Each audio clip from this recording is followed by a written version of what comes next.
Welcome back to our channel. నేను మీ మాదిరి. ఎప్పుడు కూడా బ్రతకటం ఎలాగో నేర్చుకోండి. అంటే ప్రతి ఒక్కళ్ళం బ్రతికేస్తాం. ఎలాగోలా బ్రతికేస్తాం. ఆ ఎలాగో అలాగా బ్రతకడం కాకుండా కొంచెం తెలివిగా ఎలా బ్రతకాలి ఇప్పుడున్న సమాజంలో అనేది నేర్చుకోండి. ఎందుకంటే కొంచెమన్నా తెలివి లేకపోతే ఏ విధంగా మనల్ని తొక్కేస్తారో, ఏ విధంగా మన జీవితాన్ని ఈ అందరూ వడ్డించిన విస్తరలాగా చేస్తారో, ఏ విధంగా మన పతనానికి వాళ్ళు కారణమవుతారో ఎవరైనా కానివ్వచ్చు అనేది మనకు తెలుసు. సో, అందుకని ఇప్పుడున్న సమాజంలో బ్రతకాలంటే కొంచెం తెలివితేటలు మనకు కూడా ఉండాలనమాట. కాబట్టి బ్రతకడం నేర్చుకోండి. చెడిపోవడం ఎలాగో అనేది మనకి ఈజీగా ఈ ప్రపంచమే నేర్పించేస్తది. అలాగే నవ్వడం నేర్చుకోండి.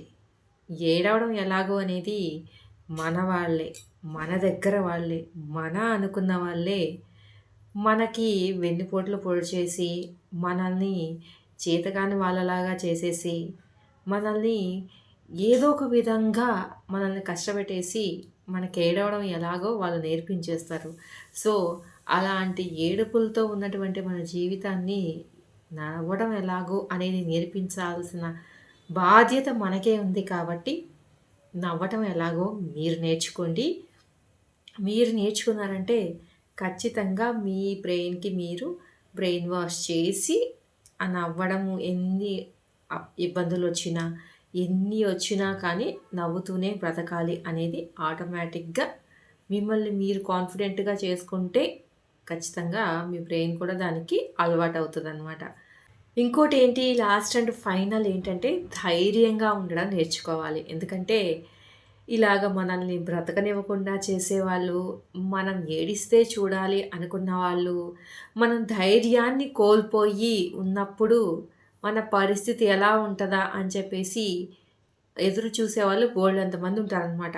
ఎందుకు ధైర్యంగా ఉండాలి అంటే, నువ్వు ఇలాంటి సిట్యుయేషన్‌లో ఉన్నప్పుడు నేనున్నాను నీకు చెయ్యి అందిస్తూ అని చెప్పేసి వాళ్ళ చెయ్యిని అందించి ఎప్పుడైతే అదును కాచుకుని ఉండే టైం వస్తదో అప్పుడు ఆ చేతిని బలవంతంగా విదిలించుకొని మరీ వెళ్ళిపోతారనమాట.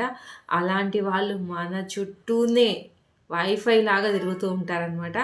కాబట్టి అలాంటి వాళ్ళున్నారు. జాగ్రత్తగా ఉండండి.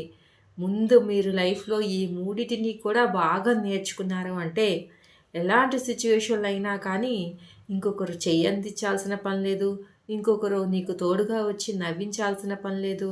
ఇంకొకరు నువ్వు బ్రతికితే చూడాలి అని అనుకోవాల్సిన పని లేదు. నీకు నువ్వే నేను బ్రతకాలి అని అనుకుంటావు. నీకు నువ్వే ఈ బ్రతికే లైఫ్ ఎప్పుడూ కూడా ఆనందంగా ఉండాలి అని అనుకుంటావు. ఈ ఆనందంగా ఉండాలి అనంటే నీకు నువ్వే ఏ విధంగా ధైర్యాన్ని కూడగట్టుకొని దాన్ని సాధించాలి అనేది నేర్చుకుంటావనమాట. కాబట్టి ముందు ఈ విధంగా ఉండడానికి మీరు ట్రై చేయండి ఏం జరిగినా కానీ. ఇదండి ఈరోజు వీడియో. వీడియో కనుక నచ్చితే లైక్ చేయడం మర్చిపోవద్దు. మరిన్ని ఇలాంటి వీడియోస్ కోసం వెంటనే ఛానల్ సబ్స్క్రైబ్ చేసుకొని పక్కనే ఉన్న బెల్ ఐకాన్ ప్రెస్ చేయండి. అప్పుడే నేను పెట్టే డైలీ నోటిఫికేషన్స్ మీ దాకా వచ్చేస్తాయి.